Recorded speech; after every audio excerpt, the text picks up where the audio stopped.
लोग तो कहते हैं कि जिह्वा से नाम जप करने से कोई लाभ नहीं मिलेगा। कहते कर में तो माला फिरे, जीव फिरे मुख माही, मनुआ तो चौदिस फिरे, यह तो सुमिरन नाहि। कुछ लोग कहते हैं हाथ में माला चल रहा है, जीभ में नाम चल रहा है, मन संसार में घूम रहा है, इससे तो कोई लाभ मिलेगा नहीं। तो महाराज जी प्राय नाम जब तो ऐसे ही होता है प्रारंभ में, तो उसको तो कोई फल ही नहीं मिलेगा। अरे ऐसा कहने वालों की बिल्कुल बात मत सुनो पूज्य उड़िया बाबा, ऐसा कहने वालों की बिल्कुल बात मत सुनो, उन्हें कहने दो। वो क्या जाने, नाम में अपार सामर्थ्य है। जिसकी जिह्वा में नाम स्मरण चल रहा है तो मन लगे ना लगे उसको फल अवश्य मिलेगा। ये बात इसलिए भगवत प्राप्त महापुरुषों के वचनों को समझना चाहिए। अब कौन सा दोहा कहां से उठा के कैसे, अब अगर ये दोहा नए साधक को सुनाया जाए कि कर में तो माला फिरे और जीभ फिरे मुख माही और मनुआ तो चौदिस फिरे, ये तो सुमिरन नाहि। तो जो शुरू किया वो भी रख देगा माला कि फल ही नहीं मिलना, तो हम क्या करें।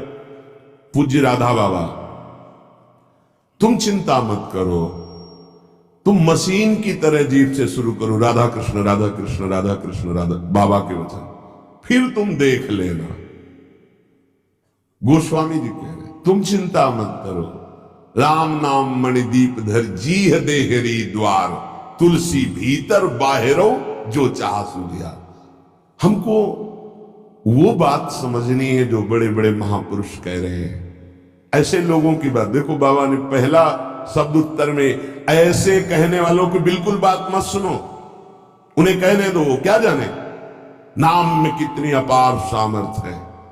अहो वत्स पचतो गरीयांग यज्जिभ्याग्रे वर्तते नाम तुभ्यम, नाम की मनसाग्रे लिख देते ना, मनसाग्रे यह जिभ्याग्रे, जिभ्या में जिसके आपका नाम विराजमान हो गया वो चांडाल भी जगत पूज्य बन जाता है। अहो वत्स पचतो गरीयांग, वो सर्वश्रेष्ठ हो जाता है। भजन करना है, निरंतर भजन करना है, मन लगे ना लगे तुम्हें इसकी परवाह नहीं करनी।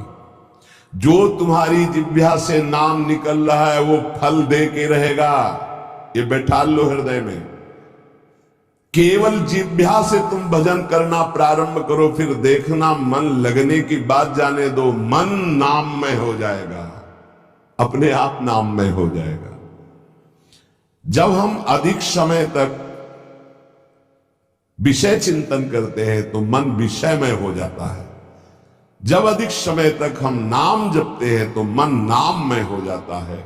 इसलिए तुम ऐसी बातें मत सुनो, निरंतर नाम जपने का अभ्यास जिह्वा से ही करो, तुम्हारा मन भगवदाकार हो जाएगा। तो महाराज जी सुनते हैं भगवदाकार वृत्ति बड़ी महिमामयी है, तो ये कैसे आती, कैसे भगवदाकार वृत्ति आती है। तीव्र अभ्यास और निरंतर स्मरण से।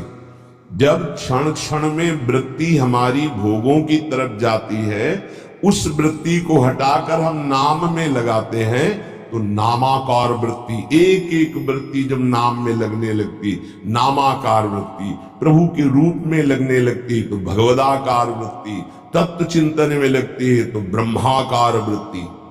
इसलिए विशेष प्रयत्नशील उपासक वृत्तियों को भगवदाकार कर लेता है। प्रयत्नशील, बार बार मन संसार में जा रहा है उसे हटाकर नाम में लगाते हैं, बार बार नाम में लगाते हैं, धीरे धीरे वृत्तियां नाम में हो जाती है। जब स्वतः एक एक वृत्ति नाम में हो जाती है तो भगवदाकार, मंत्राकार, नामाकार, ब्रह्माकार ऐसे शब्दों से कहा जाता है। ये केवल बातें बनाने से नहीं होता, पुरुषार्थ, तुम्हें भगवत कृपा से सामर्थ्य मिली है ऐसी। उपासक प्रधानता कृपा की मानता है, अपने पुरुषार्थ की नहीं।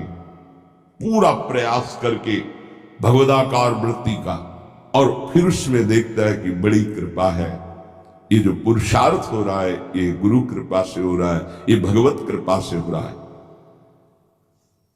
भगवान की आज्ञा समझकर पुरुषार्थ करे और उससे लाभ हो तो भगवत कृपा समझे। आपका तात्पर्य यही है ना? हां हां, यही सिद्धांत है, ऐसा ही करना चाहिए। ऐसा करने से अभिमान नहीं होता। क्या कि प्रभु की आज्ञा है कि मनुष्य जन्म में भगवत प्राप्ति करे, गुरु की आज्ञा है कि इस उपासना के करने से भगवत प्राप्ति होती। तो हमें जितना पुरुषार्थ मिला है, सामर्थ्य मिली, हम पूरी सामर्थ्य लगाकर साधना करते हैं, नाम जप करते हैं, पर हम ये देखते हैं कि ये सब भगवत कृपा से हो रहा है। प्रभु की कृपा से ही हमारी भजन मार्ग में रुचि हुई, भजन बना, पुरुषार्थ बना, इस सब कृपा से। तो अभिमान नहीं आएगा। महाराज जी आप तो नाम जपने के लिए कह रहे हैं, लेकिन बहुत से विद्वान लोग नाम नहीं जपते। क्यों नहीं जपते? भैया नाम जप करना तुमने कोई साधारण समझ रखा है? भगवत कृपा के बिना भगवान नाम नहीं लिया जा सकता। हरिवंश कृपा हरिवंश कहे, हरिवंश कहे, हरिवंश लहे। हरिवंश कृपा हरिवंश कहे, हरिवंश कहे, हरिवंश लहे। हरिवंश की कृपा से श्री हरिवंश जो श्री हरिवंश कहते हैं, उनको हरिवंश की प्राप्ति होती है। अर्थात वृंदावन में विराजमान सहचरियों के मध्य में श्यामा श्याम हा हरि रा राधा बा वृंदावन सा सहचरी, उनकी प्राप्ति होती। हम राधा राधा बोल रहे तो किशोरी जी बुलवा रहे इसलिए बोल रहे, कृष्ण कृष्ण बोल रहे तो जेई कृष्ण ते नाम, मानो साक्षात भगवान कृष्ण नाम से स्फुरित हो रहे, साक्षात प्रिया जो राधा नाम से हमारी जिह्वा में विराजमान। तो ये जरूरी थोड़ी है कि विद्वान है तो भगवत कृपा पात्र ही है। भगवान नाम भगवत कृपा पात्र जन जपते हैं।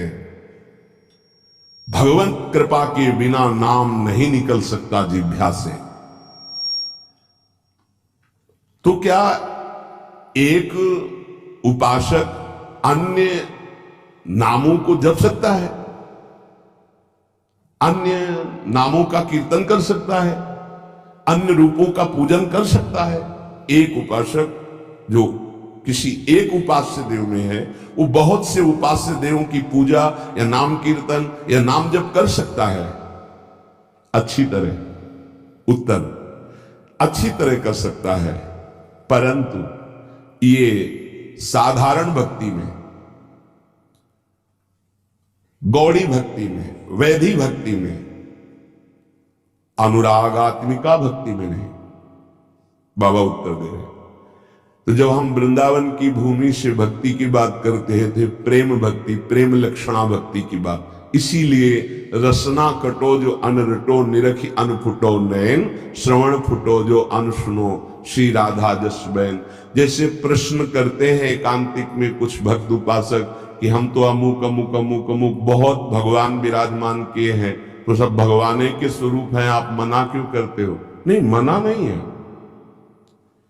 साधारण भक्ति तो सबकी ऐसी होती है, लेकिन जब अनुरागात्मिका भक्ति, प्रेम लक्षणा भक्ति की बात आती, तब अनन्यता आ जाती है। जैसे गोस्वामी जी सियाराम में सब जग जानी कह रहे, फिर ये जब उनकी अनन्यता की बात सुनो तो कह रहे बने तो रघुवर ते बने और बिगड़े तो भरपूर, और तुलसी औरंते बने ताबनबे पे दूर। जब सियाराम में सब जग जानी तो और कौन बचा? यहां ज्ञान नहीं, ये प्रेम अनन्यता है। एक भरोसो, एक बल, एक आस विश्वास, एक राम घनश्याम हित, चातक तुलसीदास। जैसे चातक आकाश से बरसे हुई स्वाति के बूंद के सिवा और कुछ ग्रहण नहीं करता, ऐसे ही प्रेम भक्ति मार्ग का उपासक अपने आराध्य देव के नाम रूप लीला धाम के सिवा अन्य उसकी कोई भावना ही नहीं रहती। तो जब तक अनुरागात्मिका भक्ति का परिचय नहीं मिला, उसमें नहीं, तब तक ये सब चलता है। थोड़ी देर ये, थोड़ी देर ये, थोड़ी देर इनकी उपासना, इनका कीर्तन, इनकी चालीसा, इनका पाठ, ये प्रारंभिक भक्ति। लेकिन प्रेम लक्षणा भक्ति में जाकर के वो समिट जाता है, अपने इष्ट देव के नाम रूप लीला धाम में अनन्य हो जाता है।